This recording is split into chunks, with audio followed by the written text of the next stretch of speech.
ওম নমঃ শিবায়।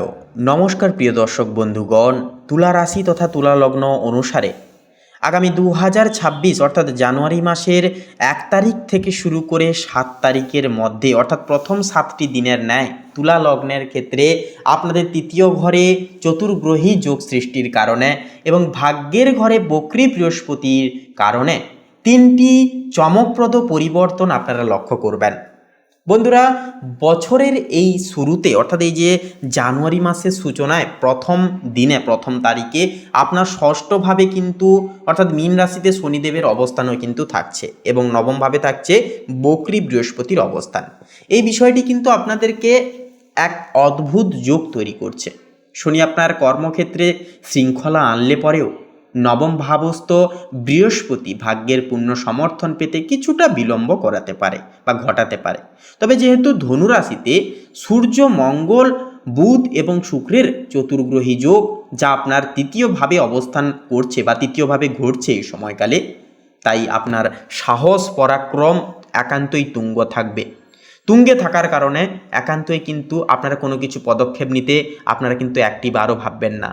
মঙ্গলের সাথে সাথে যেহেতু অ্যাগ্রেশন গ্রহ সূর্য থাকছে, যার কারণে আপনাদের এনার্জি, আপনাদের পাওয়ার অনেকটাই বেশি থাকবে, সাহস পরাক্রমময় আপনাদের ব্যক্তিত্ব হবে। ভাই বোনের সাথে সুসম্পর্ক বজায় থাকবে এবং ছোটোখাটো ভ্রমণে সাফল্যের একটা চান্স বা যোগও সেটা কিন্তু রয়েছে। তো 1 তারিখ থেকে 3 তারিখের মধ্যে আপনার যোগাযোগ দক্ষতা বাড়বে যথাযথ গুণে, যা ব্যবসায়িক ক্ষেত্রে নতুন সুযোগ একান্তই এনে দিতে পারে। তবে একাদশভাবে যেহেতু অর্থাৎ সিংহ রাশিতে যেহেতু কেতু থাকছে, যা বন্ধুদের থেকে বা বড় কোনো বিনিয়োগ সাময়িক অর্থাৎ বিনিয়োগে কিন্তু সাময়িক বাধার একটা সম্মুখীন কিন্তু আপনারা হয়ে উঠতে পারেন। এরপরে বলি, 4 থেকে 5 জানুয়ারি এই সময়কালে আপনাদের কর্ম আর্থিক সচেতনতা অবলম্বন কিন্তু করতে হবে একটুকু। এই 2 দিন আপনার জন্য বেশ গুরুত্বপূর্ণ সচিব সংক্রান্ত দিন হবে। পঞ্চমভাবে অর্থাৎ কুম্ভ রাশিতে রাহু আপনার সৃজনশীল চিন্তাধারায় কিছুটা অস্থিরতা আনতে পারে। তবে তৃতীয় ভাবস্থ মঙ্গল ও বুধের প্রভাবে আপনার সিদ্ধান্ত নেওয়ার ক্ষমতা হবে অত্যন্ত তীক্ষ্ণ এবং প্রখরময়। আপনার রাশির অধিপতি শুক্র ধনু রাশিতে থাকায় আপনার ব্যক্তিত্বে এক ধরনের আকর্ষণ কাজ করবে। প্রেমের ক্ষেত্রেও একটা শুভবাঞ্চক সময় হয়ে উঠবে এই সময়টা। তবে বৃহস্পতির বক্রী গতির কারণে আবেগকে সাময়িক পর্যায়ে নিয়ন্ত্রণে রাখাটাও কিন্তু 1 তারিখ থেকে 7 তারিখের মধ্যে জরুরি হবে। নবম ঘরে বৃহস্পতির অবস্থান আপনাকে উচ্চশিক্ষার ক্ষেত্রে নেতৃত্ব তথা পদকে দেখাবে, কিন্তু দ্বিতীয় ঘরে কেতু না থাকলেও আপনার একাদশস্থ কেতু প্রাপ্তিযোগের পথে কিছুটা অনিশ্চয়তা একটা তৈরি করতে পারে। তাই লেনদেনের সময় নথিপত্র ভালো করে অবশ্যই যাচাই করে নিন। এটাই কিন্তু একটা দারুণ কম্বিনেশন হবে বা একটা দারুণ সিদ্ধান্ত নেওয়া হবে। 6 থেকে 7 জানুয়ারি, তো দেখুন সপ্তাহের শেষের এই 2টি দিনে আপনার মন মানসিকতা ইতিবাচক পরিপূর্ণতা থাকবে। সূর্য মঙ্গলের প্রভাবে সরকারি কাজ বা আইনি জটিলতা থেকে মুক্তি পাওয়ার একটা চান্স বা সম্ভাবনা সেটা কিন্তু রয়েছে। শনিদেব আপনার ষষ্ঠ ঘরে থেকে শত্রু দমনে অনেকখানি কিন্তু সাহায্য করবে, ফলে কর্মক্ষেত্রে আপনার বিরুদ্ধাচরণকারীরা কিছুটা পিছু হটতে বাধ্য হবে।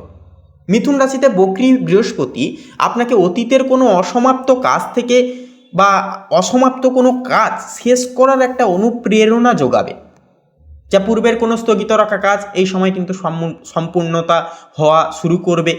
সম্পূর্ণ হওয়ার দরুন আপনারা কিন্তু প্রত্যেকটা ক্ষেত্রে পরিপূর্ণতা পাবেন।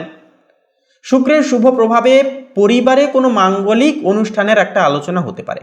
7 তারিখ নাগাদ আপনার আত্মবিশ্বাস চরমে থাকবে, যা আপনাকে কিন্তু দীর্ঘমেয়াদী পরিকল্পনা একান্তই সফলতা হতে বা সফল হতে সাহায্য করবে।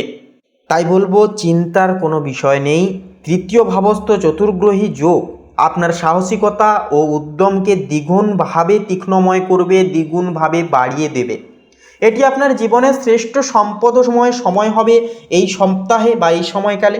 ষষ্ঠে শনি ও নবমে বক্রী বৃহস্পতি একান্তই থাকছে, তো সেক্ষেত্রে শনি আপনার স্বাস্থ্য কর্মের সুরক্ষা দিলেও বৃহস্পতির বক্রী অবস্থান নির্দেশ করে যে ধর্মীয় বা আধ্যাত্মিক কাজে একটা বাধা আসতে পারে। তাই ভাগ্যের ওপর ভরসা না করে বরং কর্মের উপর জোর দেওয়াটাই হবে বুদ্ধিমানের শ্রেষ্ঠময় কাজ। পঞ্চমে থাকছে রাহু ও একাদশে থাকছে কেতু।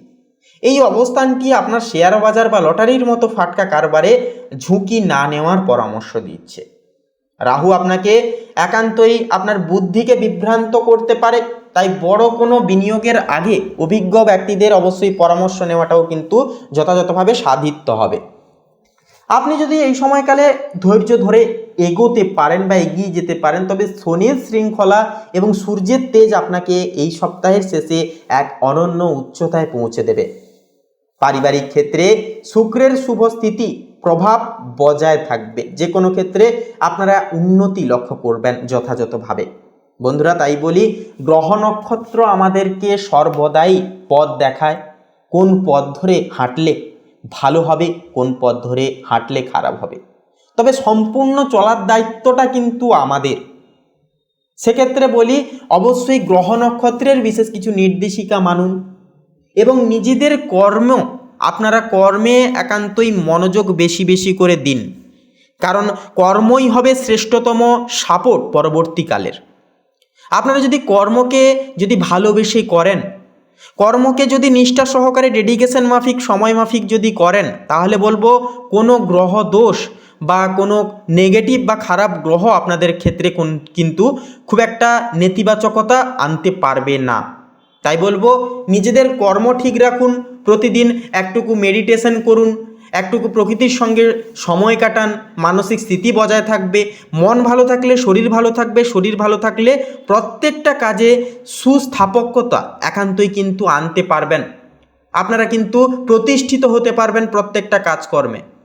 অবশ্যই যদি বন্ধুরা এ বিষয়ে কোনো মতামত থাকে আপনাদের, অবশ্যই কমেন্টে লিখে জানাতে পারেন। আজকের এই পর্বটি বন্ধুরা যদি ভালো লাগে, অবশ্যই আপনারা আমাদের এই ভাগ্য বিচার চ্যানেলটিকে সাবস্ক্রাইব করে কমেন্টে ভক্তি ভরে লিখে যাবেন হর হর মহাদেব জয়, বজরংবলীর জয় অবশ্যই লিখে যাবেন। বজরংবলী শ্রী হনুমান দেবের কৃপায় এবং আশীর্বাদে আপনাদের জীবনের সমস্ত বাধা বিপত্তি সংকট নির্মূল হবে, জীবনে ফিরবে সুস্থায়িত্ব। তো বন্ধুরা, আজকের এই পর্বটি আপন বন্ধু বান্ধবদের সাথে অবশ্যই শেয়ার করে একটি লাইক দিয়ে যেতে বন্ধুরা ভুলবেন না। আপনারা ভালো থাকুন, সুস্থ থাকুন, সতর্ক থাকুন, সর্বদাই আপনাদের জীবনে ঘটুক বিশেষ শুভ পরিবর্তন, এই কামনায় বাসনা জানাই। নমস্কার।